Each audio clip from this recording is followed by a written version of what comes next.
Érkezett Szegedről a 4. vágányra, és tovább indul Budapest nyugati pályaudvarra. A vonat Budapest nyugati pályaudvarig menetrend szerint Ferihegy, Kőbánya, Kispest és Budapest Zugló megállóhelyen áll meg.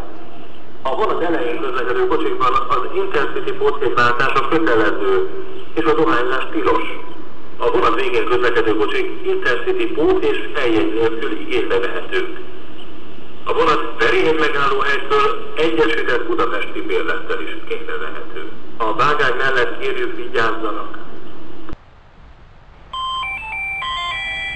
Személyvonat érkezik Szolnokról a 6. vágányra. Kérjük, a vágány mellett vigyázzanak!